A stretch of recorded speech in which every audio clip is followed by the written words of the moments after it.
Jacob, and we'll be solving number 63. So if 1 gram of magnesium hydroxide reacts with 0.605 grams of sulfuric acid, what is the mass of magnesium sulfate produced? So we are given the formula, but this is not balanced. So we see that H2O needs a 2 in front of it to be balanced with this side, because we have 2 H's over here, or 4 H's over here. So we need 4 H's over here, over on the other side. So now this equation is balanced, so we can move on.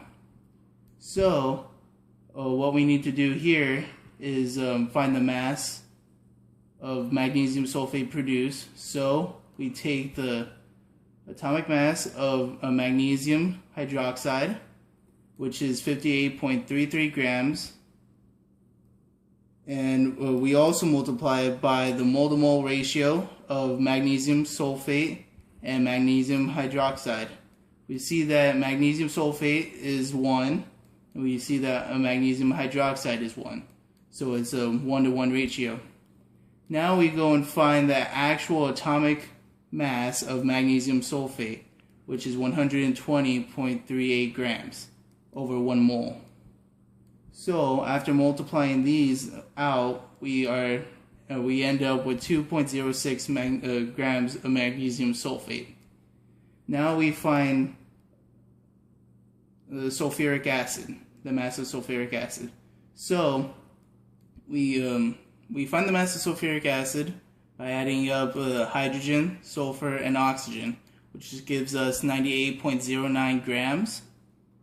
And the mole-to-mole ratio between magnesium sulfate and magnesium hydroxide is 1-to-1 still, because we see that magnesium sulfate is 1, and we see that sulfuric acid is 1.